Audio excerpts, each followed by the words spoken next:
Hello future doctors, कैसे हैं आप लोग।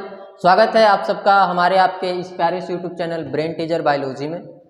हम लोग अपना पढ़ाई कर रहे थे, बायोलॉजी का चैप्टर नंबर 8 पढ़ रहे थे, cell the unit of life. वही चैप्टर अभी भी चल रहा है, उस चैप्टर को आज आगे बढ़ाना है। चैप्टर में क्या पढ़ रहे थे, cell the unit of life chapter में हम लोग पढ़ लिए थे। कल हम लोग पढ़े थे माइटोकॉन्ड्रिया। कल के लेक्चर में माइटोकॉन्ड्रिया पढ़े थे और पढ़े थे प्लास्टिड पढ़े थे। माइटोकॉन्ड्रिया को बोल रहे थे power house of the cell. क्यों power house of the cell क्यों बोल रहे थे माइटोकॉन्ड्रिया को? क्योंकि एनर्जी का प्रोडक्शन कहाँ होता है, सेल के अंदर एनर्जी का प्रोडक्शन कहाँ होता है, माइटोकॉन्ड्रिया में होता है, इसीलिए इसको power house of the cell बोल रहे थे। ठीक है, प्लास्टिड ये किस में प्रेजेंट होता है? ऑल प्लांट सेल, जितने भी प्लांट सेल होते हैं उसमें ये प्लास्टिड प्रेजेंट होता है। और किस में प्रेजेंट होता है? और प्रेजेंट होता है ये यूग्लेनोइड्स में। इतना तक बताए थे, इतना ही बताए थे। प्लास्टिड को 3 भाग में कैटेगराइज किया गया है, तीनों के बारे में। एक था क्लोरोप्लास्ट, एक था क्रोमोप्लास्ट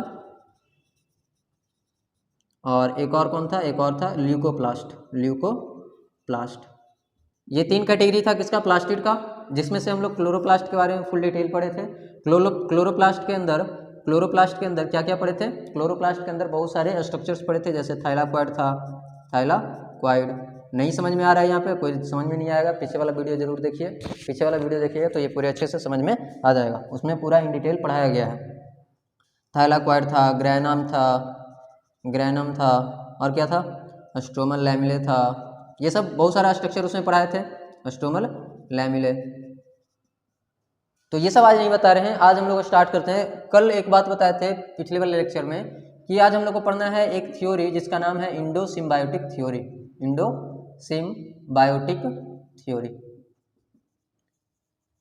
आज पहले यहीं से स्टार्ट करते हैं, इंडो सिम्बायोटिक थ्योरी से। पहले इसको खत्म कर लें। इंडो सिम्बायोटिक थ्योरी किसके लिए पढ़ते हैं? इंडो सिम्बायोटिक थ्योरी पढ़ते हैं हम लोग कि प्रोकैरियोटिक सेल से यूकैरियोटिक सेल कैसे इवॉल्व हुआ, उसके लिए पढ़ते हैं इंडो सिम्बायोटिक थ्योरी। ये थ्योरी किसके लिए दिया गया है? हाउ यूकैरियोटिक सेल्स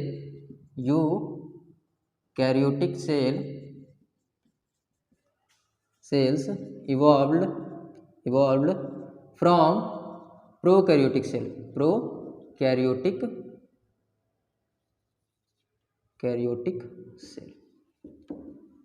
सेल से यूकैरियोटिक सेल कैसे इवॉल्व हुआ, उसके लिए ये थ्योरी पढ़ा जाता है, इंडो सिम्बायोटिक थ्योरी। इस थ्योरी में कुछ नहीं है, इस थ्योरी में क्या बताया गया है कि जो लार्ज सेल क्या किया? इंगल्फ कर गया स्मॉल सेल को। Large prokaryotic cell engulfing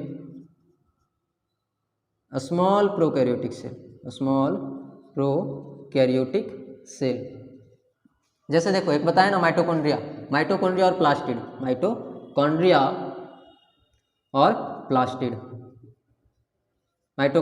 plastid. इन दोनों के पास कौन सा कैरेक्टरिस्टिक है? उधर दिख रहा है साइड में। इन दोनों के पास कौन सा कैरेक्टरिस्टिक है? प्रोकैरियोटिक कैरेक्टरिस्टिक है। कल बताए थे कि माइटोकॉन्ड्रिया और प्लास्टिड के पास प्रोकैरियोटिक कैरेक्टरिस्टिक है।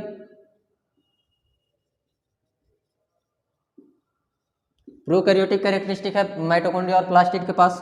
तो देखो, ये प्रोकैरियोटिक कैरेक्टरिस्टिक किसके अंदर? यूकैरियोटिक सेल के अंदर। तो मान लो कि ये बड़ा वाला प्रोकैरियोटिक सेल है, large prokaryotic cell. Prokaryotic cell के अंदर क्या होता है? मेम्ब्रेन बाउंड ऑर्गेनल्स प्रेजेंट नहीं होता है, इसके अंदर मेम्ब्रेन बाउंड ऑर्गेनल्स प्रेजेंट नहीं होता है, और इसका जो जेनेटिक मटेरियल होता है वो नेक्ड होता है, कोई न्यूक्लियस के अंदर बंद नहीं होता है। ठीक है, तो क्या हुआ कि एक दिन ये स्मॉल प्रोकैरियोटिक सेल, मान लो कि कौन स्मॉल प्रोकैरियोटिक सेल कौन है? माइटोकॉन्ड्रिया एक स्मॉल, या फिर मान लो कि कोई एक छोटा सा प्रोकैरियोटिक सेल है, ये छोटा सा प्रोकैरियोटिक सेल, इसको निगल गया, इसको ये खा गया, मतलब अपने अंदर ये निगल लिया इसको। ठीक है, तो अब क्या हुआ? उसको खाने के बाद इसके अंदर एक मेम्ब्रेन बाउंड ऑर्गेनल आ गया, मतलब सेल मेम्ब्रेन सेल था ना, इसको खा लिया, इसको इस वाले छोटे वाले सेल को ये खा गया, छोटे वाले सेल को ये बड़ा वाला प्रोकैरियोटिक सेल खा गया। अब प्रोकैरियोटिक सेल इसको खाया तो इसको क्या चाहेगा कि इसको डाइजेस्ट कर जाए, ये सेल क्या चाहेगा कि इस सेल को डाइजेस्ट कर जाए, लेकिन ऐसा हुआ नहीं, इस सेल को डाइजेस्ट नहीं किया ये सेल। क्यों? क्योंकि ये सेल जो था इसके लिए काम का चीज़ था, ये सेल जो था इसके लिए काम का चीज़ था। कैसे काम का चीज़ था कि ये सेल इसके लिए क्या काम कर रहा था, ये सेल जो था इसके लिए एनर्जी का प्रोडक्शन कर रहा था। क्या बना रहा था, एनर्जी बना रहा था। तो इसको नाम दे दिया गया माइटोकॉन्ड्रिया, माइटोकॉन्ड्रिया। ठीक उसी प्रकार से किसी और सेल को इंगल्फ किया होगा। तो ये सेल क्या कर रहा था, इसके अंदर ये सेल जो है, ये सेल फोटोसिंथेसिस कर रहा था, मतलब खाना बना के दे रहा था, फोटोसिंथेसिस कर रहा था, खाना बना के दे रहा था। इसका नाम रख दिया गया, इसका नाम रख दिया गया प्लास्टिड। ठीक है, तो इस प्रकार से दो दो ऑर्गेनल आ गए, और भी बहुत सारे ऑर्गेनल इसी प्रकार से आए होंगे। वैसे दो के बारे में इसीलिए बता दिया जाता है क्योंकि माइटोकॉन्ड्रिया और प्लास्टिड के अंदर क्या होता है, प्रोकैरियोटिक लक्षण होते हैं कुछ कुछ, इसीलिए बता दिया जाता है इन दोनों का एग्जाम्पल लेके। और भी जितने भी मेम्ब्रेन बाउंड ऑर्गेनल आए होंगे, न्यूक्लियस में तो सिर्फ मेम्ब्रेन उस पर इवॉल्व हो गया होगा। न्यूक्लियस कैसे बना होगा कि इसके ऊपर मेम्ब्रेन धीरे धीरे करके किसी तरह से इवॉल्व हो गया होगा, इसीलिए वो न्यूक्लियस बन गया। ठीक है, और भी मेम्ब्रेन बाउंड ऑर्गेनल इसी प्रकार के तरीके से आया होगा। ठीक है, ये था इंडोसिम्बायोटिक थ्योरी। इंडोसिम्बायोटिक थ्योरी में हम लोग क्या क्या पढ़े हैं कि प्रोकैरियोटिक सेल से यूकैरियोटिक सेल इवॉल्व कैसे हुआ। तो कैसे इवॉल्व हुआ कि जो बड़ा प्रोकैरियोटिक सेल था वो छोटे छोटे प्रोकैरियोटिक सेल को अपने अंदर इंगल्फ कर गया और उसको डाइजेस्ट ना करने के बजाय उसको अपने अंदर स्थान दिया। और क्यों, क्योंकि वो अच्छे अच्छे काम कर रहा था। ठीक है, इस वजह से ये अब क्या बन गया है, ये बन गया है यूकैरियोटिक सेल। यूकैरियोटिक सेल क्यों, यूकैरियोटिक सेल क्यों बन गया, क्योंकि इस सेल के अंदर अब मेम्ब्रेन बाउंड ऑर्गेनल आ गए हैं। ठीक है, ये था इंडोसिम्बायोटिक थ्योरी। बस इतना ही जानना होता है और कुछ ज़्यादा नहीं जानना होता है इंडोसिम्बायोटिक थ्योरी में। नोट कर लो, नोट करना है तो। अब इसके बाद हम लोग पढ़ेंगे, आज हम लोग स्टार्ट करने वाले हैं राइबोसोम। राइबोसोम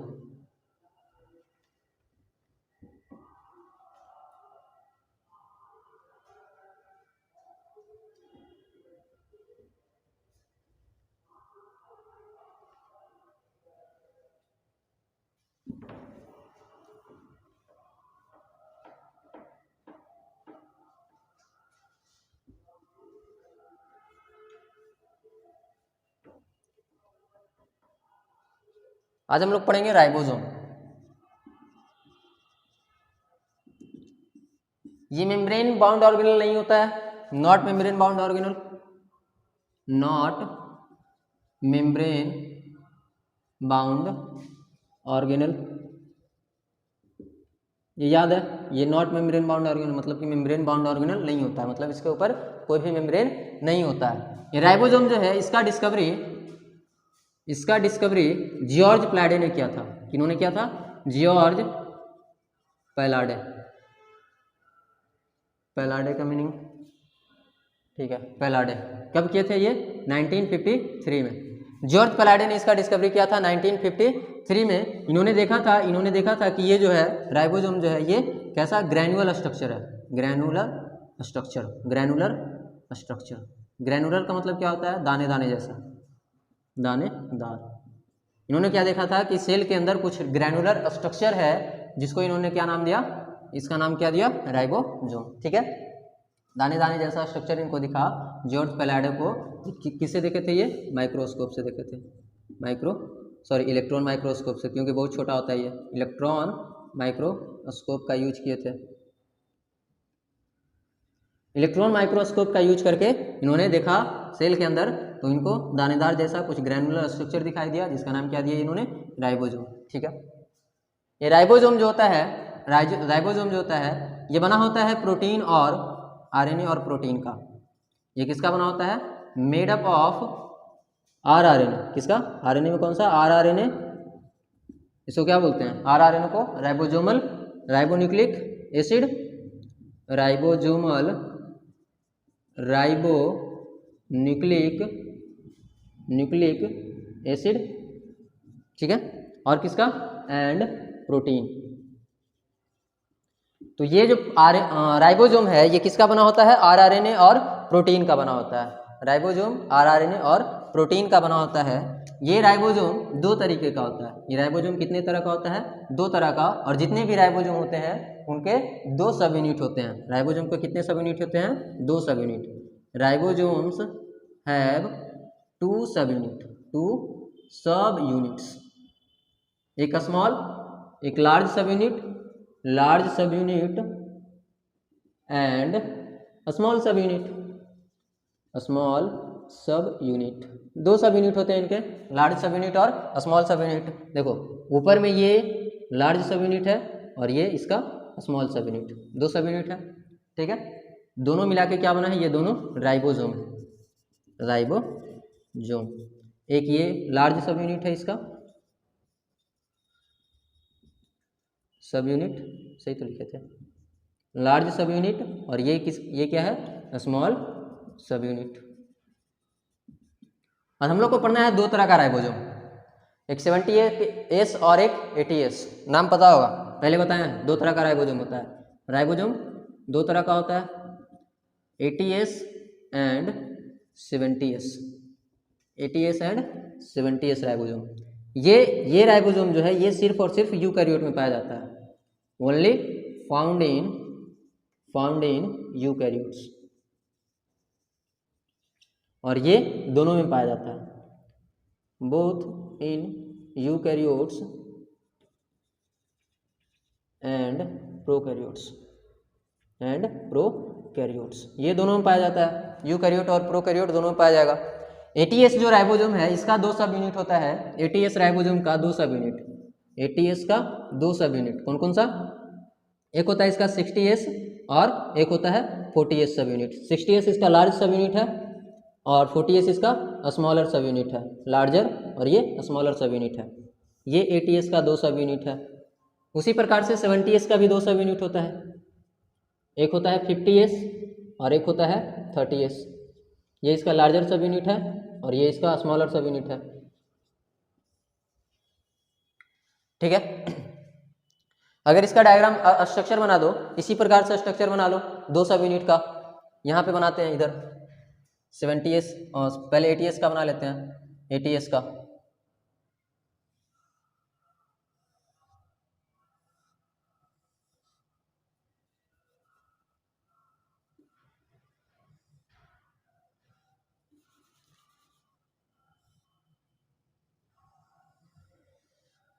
ये 80S का, ये 80S है, ये 80S है, इसमें से ये इसका 60S है, 60S सब यूनिट है और ये इसका 40S सब यूनिट है।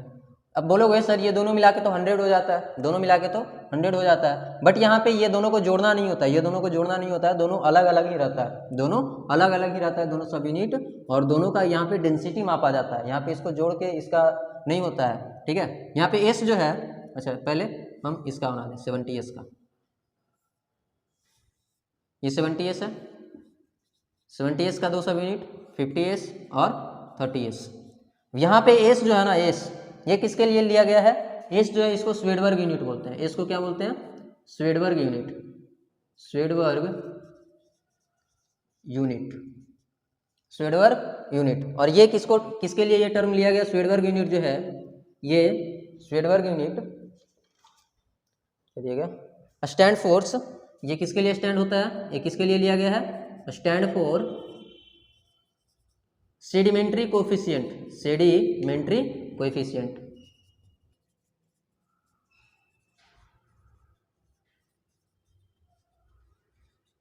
Stand for sedimentary coefficient. और ये सेडिमेंट्री कोएफिशिएंट जो है ये इनडायरेक्टली मेजर करता है डेंसिटी और साइज को, किसी चीज के डेंसिटी और साइज को मेजर करने के लिए, इनडायरेक्टली मेजर करने के लिए सेडिमेंट्री कोएफिशिएंट का यूज होता है। ये क्या करता है, इनडायरेक्टली नीचे दिख रहा है, measures density and size. Sedimentary coefficient का काम क्या है, ये डेंसिटी और साइज को इनडायरेक्टली मेजर करता है। चलो दिख रहा, ठीक है, समझ में आ गया। एस किसके लिए, एस का मतलब क्या है, स्वेडबर्ग यूनिट, एस का मतलब क्या है, स्वेडबर्ग यूनिट। एस किसके लिए स्टैंड होता है, स्वेडबर्ग यूनिट जो है किसके लिए स्टैंड किया जाता है, सेडिमेंट्री कोएफिशिएंट के लिए, ठीक है। और ये सेडिमेंट्री कोएफिशिएंट जो है ये इनडायरेक्टली किसको मेजर करता है, डेंसिटी और साइज को, ठीक है। सेडिमेंट्री कोएफिशिएंट ये किसको मेजर करता है, इनडायरेक्टली डेंसिटी और साइज को।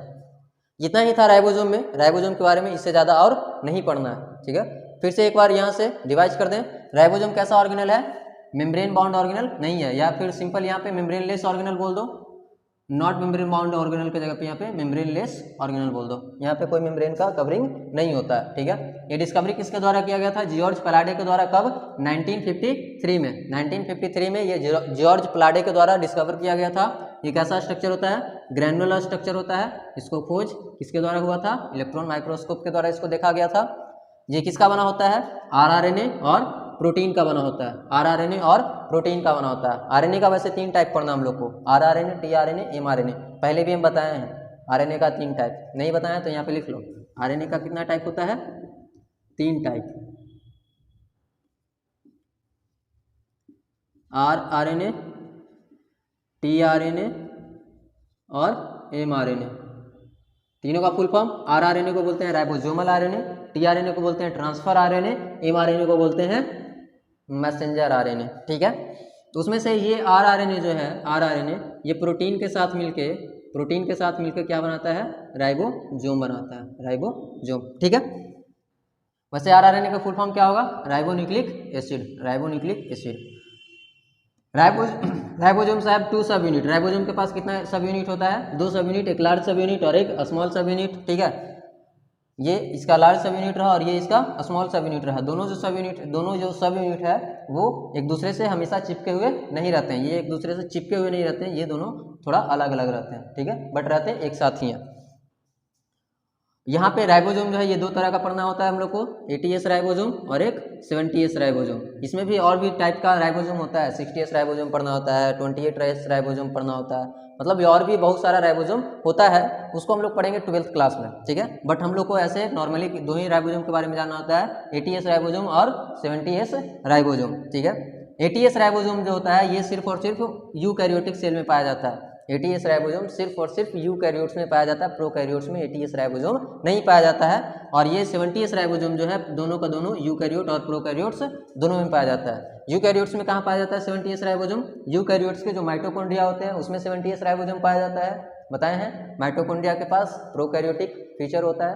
प्रोकैरियोटिक फीचर कौन सा होता है? उसके पास 70S राइबोसोम प्रेजेंट होता है, ठीक है। यहाँ पे 80S राइबोसोम जो है इसका 2 सब यूनिट है, एक लार्जर सब यूनिट और एक स्मॉलर सब यूनिट। लार्जर सब यूनिट इसका 60S है और स्मॉलर सब यूनिट इसका 40S है। 60-40 मिला के कौन सा बनता है? 80S बनता है। ये ध्यान रखना, 60-40 100 नहीं होगा यहाँ पे, 60-40S मिला के यहाँ पे 80S बनता है, ठीक है। और यहाँ पे 70S राइबोसोम है जो कि जिसका 2 सब यूनिट है, 50S और 30S सब यूनिट है, ठीक है। वही यहाँ पे डायग्राम बना के दिखाए हैं। ये 60S राइबोसोम 60S सब यूनिट है और ये 40S सब यूनिट है, दोनों मिला के एक 80S राइबोसोम बनाया है। 50S सब यूनिट और 30S सब यूनिट दोनों मिला के 70S राइबोसोम बनाया है, ठीक है। एस किसके लिए है? Svedberg unit. एस का फुल फॉर्म क्या है? Svedberg unit. और ये किसके लिए आता है? स्टैंड होता है सेडिमेंट्री कोएफिशिएंट के लिए। सेडिमेंट्री कोएफिशिएंट का काम क्या होता है? ये इनडायरेक्टली मेजर करता है डेंसिटी और साइज को। समझ में आ गया? इतना ही था राइबोसोम में, ठीक है। अब इसके बाद हम लोग को पढ़ना है, नोट कर लो इसको जल्दी से, नोट कर लो इसको जल्दी से, नोट कर लो। हो गया नोट? मिटाएं इसको।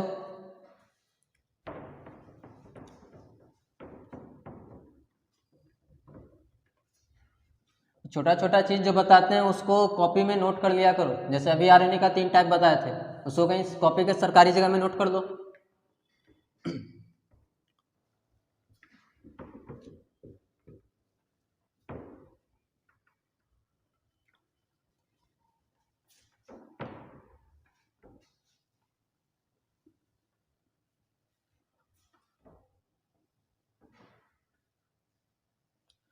चलो, इसके बाद पढ़ना है साइटोस्केलेटन।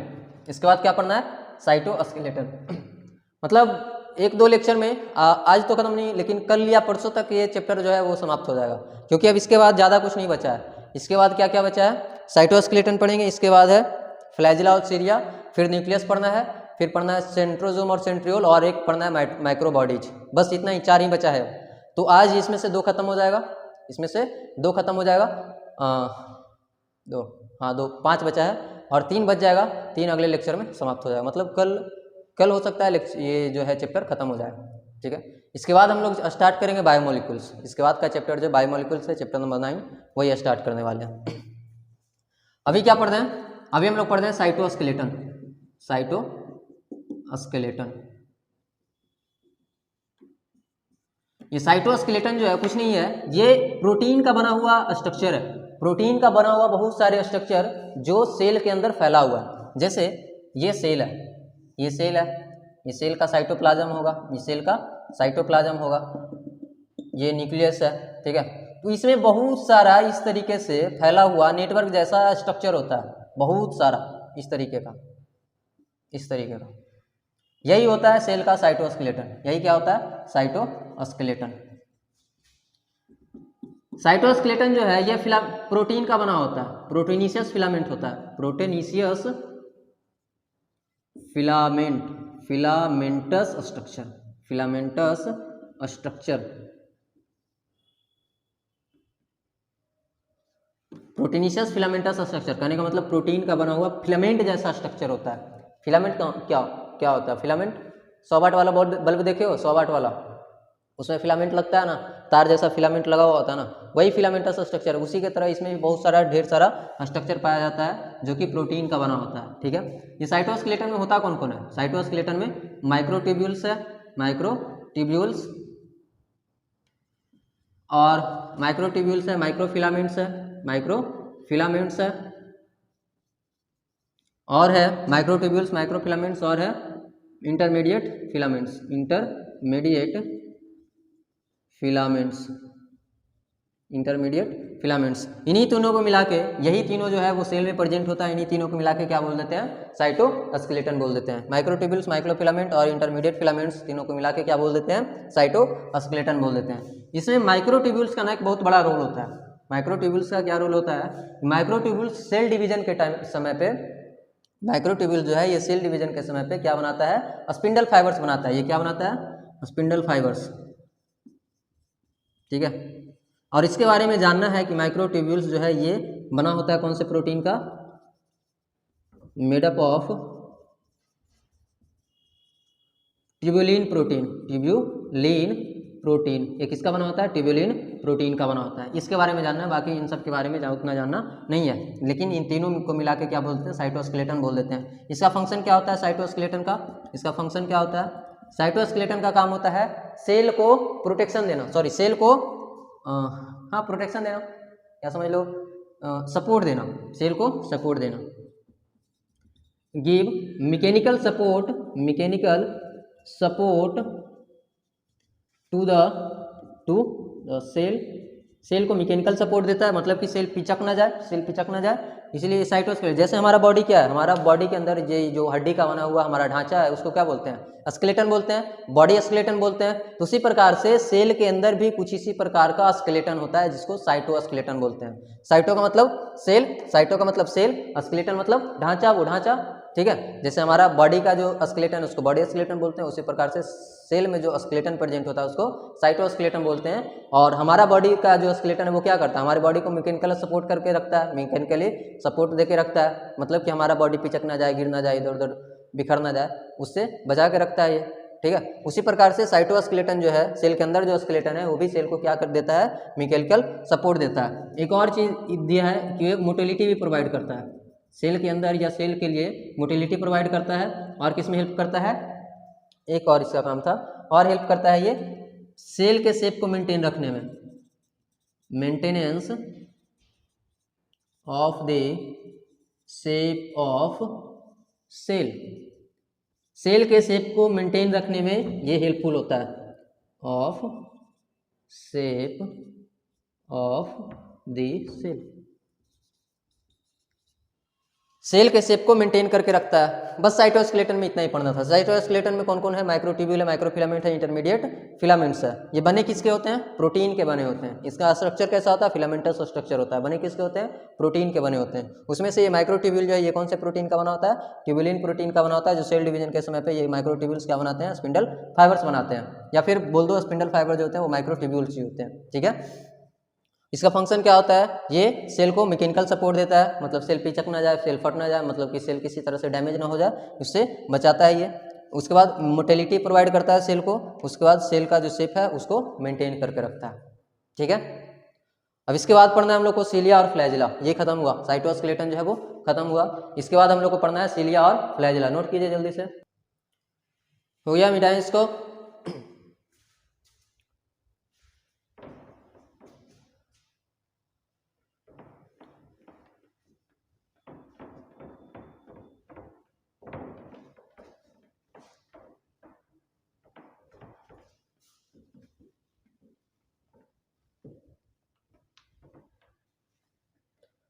अब इसके बाद क्या है, सिलिया और फ्लैजिला।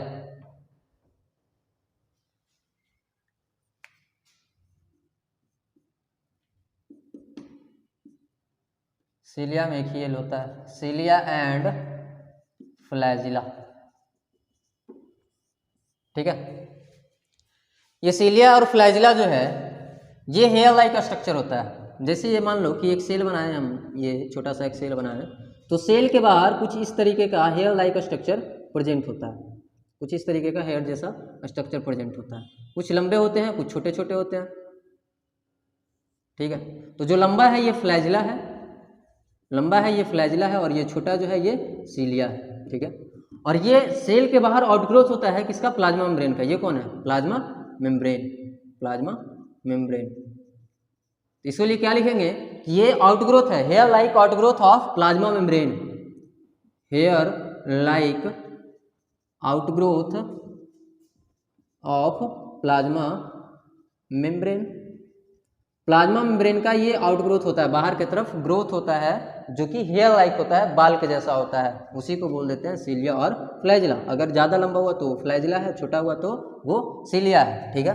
पहले देख लेते हैं सिलिया के बारे में, थोड़ा सा डिफरेंस है दोनों में, काम में डिफरेंस है दोनों का, ठीक है। सिलिया जो होता है ये स्मॉलर होता है, smaller than flagella, smaller than flagella, ठीक है। ये फ्लैजिला से थोड़ा सा छोटा होता है सिलिया, दोनों है हेयर लाइक स्ट्रक्चर ही होता है, ठीक है। बट सिलिया जो है, सिलिया हेल्प किस में करता है, help in movement of cell और सराउंडिंग पार्टिकल्स, सराउंडिंग पार्टिकल्स। ये सिलिया जो है ना, ये सेल के मूवमेंट में भी हेल्प कर सकता है, सेल के मूवमेंट में भी हेल्प कर सकता है, या फिर उसके आसपास का जो पार्टिकल्स है, उसके आसपास का जो पार्टिकल्स है उसके मूवमेंट में भी हेल्प कर सकता है। मान लो कि यहाँ पे कोई पार्टिकल है, यहाँ पे कोई पार्टिकल है, ठीक है, यहाँ पे कोई पार्टिकल है, तो ये सेल जो है, ये सेल या तो अपने ही सिलिया की हेल्प से चल सकता है, मतलब किसी सेल में सिलिया या फ्लैजिला प्रेजेंट होता है तो हम बताए हैं कि वो सेल कैसा होता है, मोटाइल होता है, ठीक है। तो ये सेल जो है इस सिलिया की हेल्प से खुद चल भी सकता है, सेल में मूवमेंट हो भी सकता है, या फिर ये सेल अपने सिलिया की हेल्प से ये जो पार्टिकल है, इसके आसपास में जो पार्टिकल है उसका भी मूवमेंट करवा सकता है। ये सिलिया का जो मूवमेंट होता है ये ओर लाइक होता है, ओर्स लाइक। कैसा मूवमेंट होता है इसका, ओर्स लाइक, ओर्स का मीनिंग, ओर्स का meaning O R S, O A R S, oars like movement होता है इसमें, ओर्स लाइक मूवमेंट। अब बोलोगे सर ये ओर्स क्या होता है, मूवमेंट। ओर्स का मतलब होता है मलाह, ओर्स का मतलब क्या होता है, मलाह, ठीक है। मलाह का मतलब समझते हो ना, मलाह का मतलब क्या होता है, जो नाव चलाने वाला होता है उसको मलाह कहते हैं, या फिर जो मछली पकड़ने वाला होता है उसको मछुआरा कहते हैं शायद, हाँ। तो जो नाव चलाने वाला होता है उसको मलाह कहते हैं, ठीक है। तो नाव चलाने वाला क्या करता है, नाव चलाने के लिए, पानी में नाव को आगे बढ़ाने के लिए इस तरह से उसका पैडल होता है, उस तरह से उसका पैड होता है, जिसको वो पानी में इस तरीके से आगे पीछे करता है या फिर पीछे की तरफ ढकेलता है पानी को, तब नाव उसका आगे बढ़ता है। ठीक सिलिया भी उसी तरह का होता है, ये किसी पार्टिकल्स को किसी एक डायरेक्शन में मूवमेंट करवाता है, किसी पार्टिकल को किसी एक डायरेक्शन में मूवमेंट करवाता है, ठीक है। तो मान लो कि यहाँ पे जो पार्टिकल्स रखे हुए हैं उसका मूवमेंट, ये सिलिया जो है, सिलिया पीछे की तरफ मूव कर रहा है, मतलब कि इधर की तरफ मूव कर रहा है, तो यहाँ का जो पार्टिकल्स है वो पीछे की तरफ मूव कर जाएंगे, ठीक है। तो इसका जो मूवमेंट होता है वो कैसा होता है, ओर्स लाइक मूवमेंट होता है, मलाहों के जैसा। मलाह जो अपना नाव चलाने के लिए पैडल मारता है, उसी तरह की तरह सिलिया का भी मूवमेंट होता है सेल में, ठीक है। इसके बाद आ जाओ फ्लैजिला पे। फ्लैजिला, फ्लैजिला जो होता है ये थोड़ा सा लंबा होता है, लॉन्गर देन सिलिया, सिलिया से थोड़ा सा लंबा होता है, और इसका काम होता है, इसका फंक्शन होता है, ये सिर्फ सेल के मूवमेंट में हेल्प करता है, ये सराउंडिंग पार्टिकल्स को मूव नहीं करवा सकता, ये सिर्फ सेल के मूवमेंट में हेल्प करता है, helps in movement of cell, ये सिर्फ सेल के मूवमेंट में हेल्प करता है, ठीक है। फ्लैजिला जो है ये सिर्फ सेल के मूवमेंट में हेल्प करता है। अब यहाँ पे हम लोग को देखना है कि ये जो सिलिया और फ्लैजिला होता है, इसको थोड़ा सा जूम करके बनाओ, ये सेल मेम्ब्रेन है और ये मान लो फ्लैजिला है बड़ा सा, ये मान लो सिलिया है छोटा सा, ठीक है। तो सीलिया और फ्लैजिला जो है ये चूंकि सेल मेम्ब्रेन का प्लाज्मा मेम्ब्रेन का आउटग्रोथ है, तो यहाँ पे इसका प्लाज्मा मेम्ब्रेन होगा, बाहर से प्लाज्मा मेम्ब्रेन से ये घिरा हुआ होगा, प्लाज्मा मेम्ब्रेन से ये घिरा हुआ होगा। क्यों? क्योंकि ये प्लाज्मा मेम्ब्रेन का ही आउटग्रोथ है, प्लाज्मा मेम्ब्रेन ही आगे बढ़ गया। ठीक है, तो ये फ्लैजिला या सीलिया दोनों में से कोई भी है, ये प्लाज्मा मेम्ब्रेन से घिरा हुआ होगा और इसके अंदर बहुत सारे स्ट्रक्चर प्रेजेंट होते हैं। इसके अंदर बहुत सारे स्ट्रक्चर प्रेजेंट होते हैं प्रोटीन के, उसके बारे में जानना है। माइक्रोट्यूब्यूल्स अभी पढ़े ना, वो फ्लैजिला के अंदर प्रेजेंट होते हैं, उसके बारे में अभी स्ट्रक्चर देखेंगे। किसका? फ्लैजिला और सीलिया दोनों का एक क्रॉस सेक्शन वाला स्ट्रक्चर देखेंगे। मतलब इसको अगर यहाँ से कट कर दें, मान लो कि ये इस तरीके का है, बेलन जैसा स्ट्रक्चर, सिलेंड्रिकल स्ट्रक्चर है, तो इसको हम अगर कट करें तो हमको ये वाला कुछ स्ट्रक्चर ऐसा दिखेगा, गोल स्ट्रक्चर। ठीक है, तो वही गोल स्ट्रक्चर अभी इसका पढ़ाई करना है, इसके बारे में। अब यहाँ पे एक लाइन एनसीईआरटी में क्या लिखा है कि फ्लैजिला, सीलिया और फ्लैजिला, फ्लैजिला के बारे में क्या लिखा है कि फ्लैजिला जो होता है प्रोकैरियोटिक सेल का, वो टोटली स्ट्रक्चरली डिफरेंट होता है किससे? यूकैरियोटिक फ्लैजिला से। Flagella of prokaryotic cell, prokaryotic cells are structurally different from eukaryotic cell, eukaryotic flagella. क्योंकि हम जब प्रोकैरियोटिक फ्लैजिला पढ़ाए थे तो वहां पे बताए थे कि प्रोकैरियोट्स का जो फ्लैजिला होता है उसमें सेल वॉल का आउटग्रोथ होता है। प्रोकैरियोटिक का फ्लैजिला किसका आउटग्रोथ होता है? सेल वॉल का आउटग्रोथ होता है। बट यहाँ पे इसका जो फ्लैजिला है वो किसका आउटग्रोथ है? ये प्लाज्मा मेम्ब्रेन के, इसके प्लाज्मा मेम्ब्रेन का आउटग्रोथ होता है यहाँ पे इसका फ्लैजिला। ठीक है, इसीलिए दोनों का स्ट्रक्चर जो होता है वो डिफरेंट होता है। प्रोकैरियोटिक फ्लैजिला का स्ट्रक्चर, यूकैरियोटिक फ्लैजिला का स्ट्रक्चर, दोनों स्ट्रक्चरली डिफरेंट होता है। क्यों? क्योंकि प्रोकैरियोटिक सेल का जो फ्लैजिला है, प्रोकैरियोटिक का फ्लैजिला जो है वो सेल वॉल का आउटग्रोथ होता है, और यूकैरियोटिक का जो फ्लैजिला है ये किसका आउटग्रोथ होता है? Plasma membrane outgrowth, plasma membrane outgrowth. दिख रहा है नीचे? नहीं भी दिख रहा है तो सुन के लिख लो। प्लाज्मा मेम्ब्रेन आउटग्रोथ होता है eukaryotic flagella. Eukaryotic flagella plasma membrane का आउटग्रोथ होता है और प्रोकैरियोटिक फ्लैजिला सेल वॉल का आउटग्रोथ होता है। ठीक है, अब पूरा फ्लैजिला का स्ट्रक्चर देख लें, इसको नोट कीजिए जल्दी से। पूरा फ्लैजिला का अब स्ट्रक्चर देख लेते हैं, मिटाएं इसको।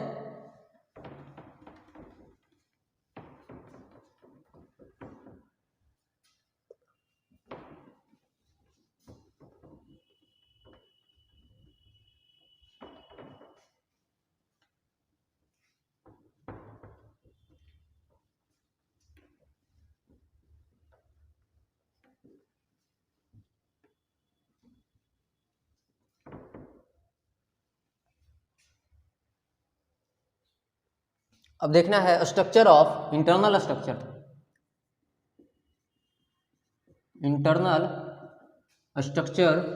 ऑफ सीलिया एंड या फ्लैजिला, और लिख लो, और फ्लैजिला, क्योंकि दोनों का इंटरनल स्ट्रक्चर लगभग सेम ही होता है, सीलिया और फ्लैजिला। ठीक है, इसको कैसे देखेंगे? ये हम सेल बनाए, सेल के अंदर ये न्यूक्लियस, ये जिसका साइटोप्लाज्म, उससे हमको लेना देना नहीं है। सेल का आउटग्रोथ जो है, मान लो ये सेल का आउटग्रोथ है, सेल का आउटग्रोथ निकला, तो ये क्या लंबा वाला? ये फ्लैजिला है, और ये सीलिया है। चलो इसको क्या करेंगे हम? यहाँ से इसको कट करके देखेंगे, यहाँ से इसको कट किए और इसको थोड़ा सा जूम किए लेंस से। ठीक है, तो हमको दिखा ऐसा कुछ, थोड़ा सा बड़ा बनाएंगे, हमको कुछ ऐसा दिखा। ये है, मान लो कि इसको फ्लैजिला मान लो, इसको कट करेंगे तो कुछ ऐसा गोल नहीं दिखेगा। इसको हम अगर यहाँ से कट करें तो गोल दिखेगा। ठीक है, वही दिख रहा हमको ऐसा कुछ। ठीक है, गोल सर्कुलर। इसमें हम लोग को और क्या क्या दिखा? ये जो गोल स्ट्रक्चर दिख रहा है,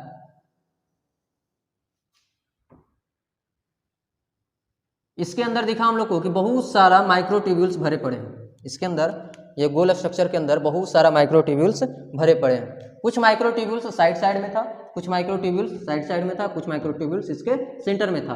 तो साइड में जो माइक्रोट्यूब्यूल्स था वो दो के फॉर्म में था, मतलब पेयरिंग में था।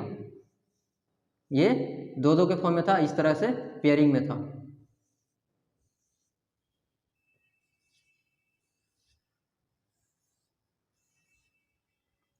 और ये बाहर का जो पेरिफेरल माइक्रोट्यूब्यूल्स है,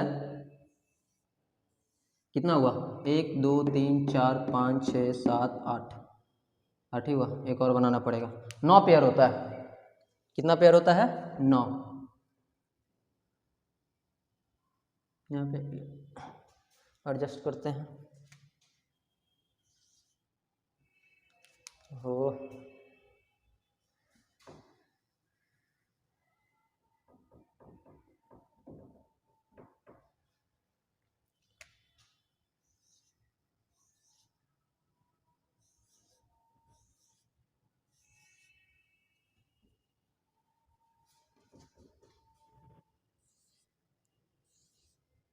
अब हो गया 9।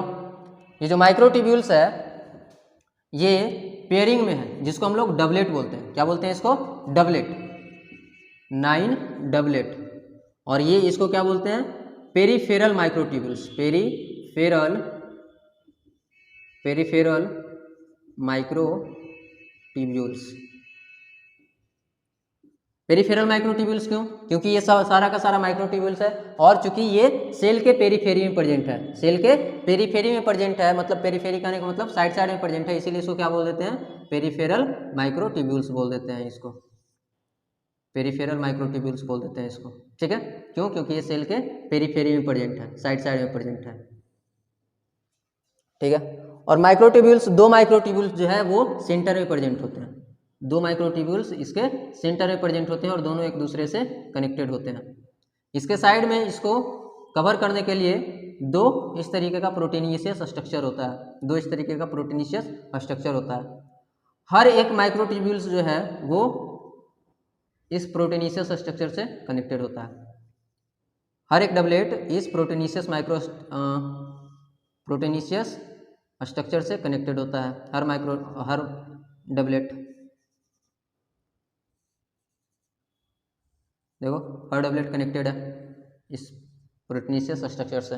ठीक है, ये 9 डबलेट है, 9 गो है ना, डबलेट गिन लो, फिर से गिन लो डबलेट, 9 गो, 1 2 3 4 5 6 7 8 9।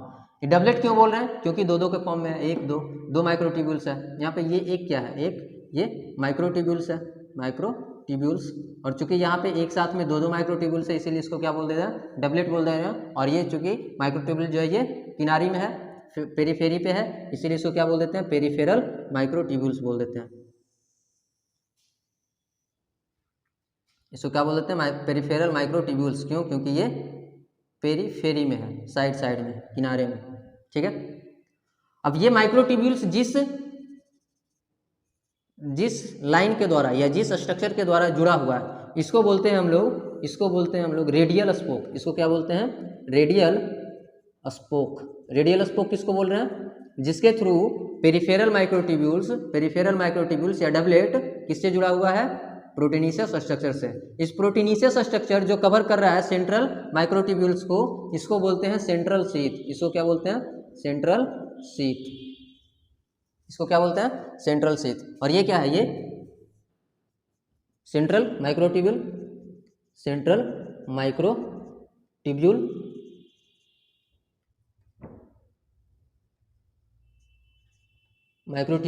ठीक है। और ये क्या है, ये जो दोनों माइक्रोट्यूब्यूल्स को कनेक्ट कर रहा है, ये है, इसको बोलते हैं ब्रिज। इसको क्या बोलते हैं, ब्रिज। ये सेंट्रल माइक्रोट्यूब्यूल्स दोनों एक दूसरे से कनेक्टेड हैं, किसके थ्रू, ब्रिज के थ्रू। किसके थ्रू कनेक्टेड है, ये ब्रिज के थ्रू कनेक्टेड है। ठीक है, और ये जो हर एक डबलेट सेंट्रल शीथ से कनेक्टेड है। ये सेंट्रल शीथ है, ये वाला जो है, ये जो सेंट्रल माइक्रोट्यूब्यूल को कवर कर रहा है, ये क्या कहलाता है, सेंट्रल शीथ कहलाता है। और हर डबलेट सेंट्रल शीथ से कनेक्टेड है, उस स्ट्रक्चर को क्या बोलते हैं, रेडियल स्पोक। इसके द्वारा कनेक्टेड है हर डबलेट में कितना क्या है, रेडियल स्पोक है। तो टोटल रेडियल स्पोक कितना है, 9, क्योंकि 9 डबलेट है। हर डबलेट रेडियल स्पोक के थ्रू कनेक्टेड है, किससे, सेंट्रल शीथ से। तो टोटल रेडियल स्पोक कितना हो जाएगा, 9 रेडियल स्पोक हो जाएगा। और हर एक डबलेट भी एक दूसरे से कनेक्टेड है, हर एक डबलेट एक दूसरे से कनेक्टेड है। हर डबलेट एक दूसरे से कनेक्टेड है, हर डबलेट एक दूसरे से कनेक्टेड है। ये डबलेट जिस स्ट्रक्चर के थ्रू कनेक्टेड है, एक दूसरे से जिस चीज़ के थ्रू कनेक्टेड है उसको बोलते हैं लिंकर, इसको क्या बोलते हैं, लिंकर। और ये सीलिया फ्लैजिला दोनों का स्ट्रक्चर है, बस इतना ही स्ट्रक्चर है, यही स्ट्रक्चर है इसका, ठीक है, यही स्ट्रक्चर है इसका। कितना, फिर से एक बार रिवाइज कर दें, इसमें डबलेट कितना है टोटल, 9 डबलेट है, इसमें टोटल 9 डबलेट है। हर डबलेट एक दूसरे से कनेक्टेड है, किसके थ्रू, लिंकर के थ्रू। हर डबलेट जो है सेंट्रल शीथ से कनेक्टेड है, किसके थ्रू, रेडियल स्पोक के थ्रू। सेंट्रल शीथ जो है वो किसको कवर कर रहा है, सेंट्रल माइक्रोट्यूब्यूल्स को। सेंट्रल शीथ किसको कवर कर रहा है, सेंट्रल माइक्रोट्यूब्यूल्स को।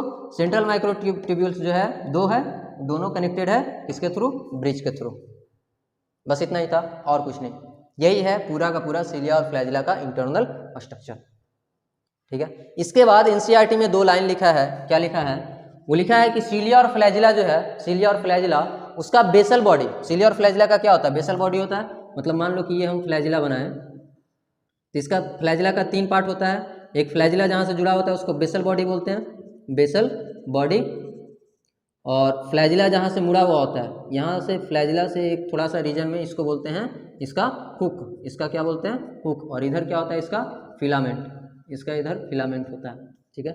इसका जो ये बेसल बॉडी है जहाँ से ये ऑरिजिन हुआ है, जहाँ से फ्लैजिला का ऑरिजिनेट हुआ है, जहाँ से फ्लैजिला ऑरिजिनेट हुआ उसको बेसल बॉडी बोलते हैं। और इसका बेसल बॉडी जो है ये कौन बनाता है, basal body formed by centriole. Basal body कौन बनाता है, ये सेल का सेंट्रियोल बनाता है, जो कि अगले क्लास में पढ़ेंगे सेंट्रियोल के बारे में, सेंट्रियोल क्या होता है, ठीक है। और सेंट्रियोल ही बनाता है फ्लैजिला या सीलिया का बेसल बॉडी, और उसी बेसल बॉडी से फ्लैजिला या सीलिया फिर ग्रोथ कर पाता है, ठीक है। आज के लिए इतना ही रहने देते हैं। आज हम लोग क्या क्या सीखे, आज हम लोग पढ़े साइटोस्केलेटन, राइबोसोम और cilia and flagella. Cilia and flagella का इंटरनल स्ट्रक्चर पूरा बता दिए हैं, पूरा याद हो जाना चाहिए ये कौन कौन सा पार्ट है इसमें। रेडियल स्पोक के थ्रू क्या है, ये दोनों, ये डबलेट जो है वो किससे जुड़ा हुआ है, सेंट्रल शीथ से जुड़ा हुआ है। सेंट्रल शीथ क्या कर रहा है, सेंट्रल माइक्रोट्यूब्यूल को प्रोटेक्शन दे रहा है। और सेंट्रल माइक्रोट्यूब्यूल्स कितना है, 2 है, दोनों माइक्रोट्यूब्यूल्स ब्रिज के थ्रू जुड़ा हुआ है। हर एक डबलेट जो है वो लिंकर के थ्रू जुड़ा हुआ है। डबलेट जो है उसको पेरिफेरल माइक्रोट्यूब्यूल्स बोल रहे हैं। डबलेट टोटल कितना है, 9 डबलेट है। तो लिंकर कितना हो जाएगा टोटल लिंकर कितना हो जाएगा, 10 लिंकर हो जाएगा, गिन लो। 1 यहाँ से गिन रहा है, 1 2 3 4 5 6 7 8 9, सॉरी 9 ही होगा ना, 10 कहाँ से होगा रे, 9 डबलेट है, 9 डबलेट है तो 10 कहाँ से हो जाएगा, 9 डबलेट है तो 9 लिंकर। और रेडियल स्पोक भी कितना, 9, क्योंकि हर डबलेट एक रेडियल स्पोक से ही जुड़ा हुआ है, ठीक है, समझ में आ गया। और ये जो फ्लैजिला और सीलिया जो है उसका बेसल बॉडी, फ्लैजिला और सीलिया उसका बेसल बॉडी जहाँ से वो निकलता है, फ्लैजिला और सीलिया जहाँ से निकलता है उस बेसल बॉडी का फॉर्मेशन कौन करता है, सेंट्रियोल करता है। आज के लिए इतना ही। नेक्स्ट क्लास में हम लोग 3 चीज़ और बच गया है, कौन कौन सा, सेंट्रोजोम और सेंट्रियोल बच गया माइक्रो बॉडीज, और एक मेन हमारा जो टॉपिक है न्यूक्लियस, उसको हम लोग नेक्स्ट क्लास में कवर करेंगे। आज के लिए इतना ही। वीडियो अगर अच्छा लगा हो तो लाइक कीजिएगा और चैनल को सब्सक्राइब करके बेल आइकन दबा दीजिए, नोटिफिकेशन आपको मिलते रहेगा। और अच्छे ढंग से पढ़ाई कीजिए, ठीक ढंग से नोट्स वगैरह बनाया कीजिए और नोट्स का रिवीजन किया कीजिए, तभी याद रहेगा, ठीक है। और अपने दोस्तों में शेयर कर दीजिए, ठीक है।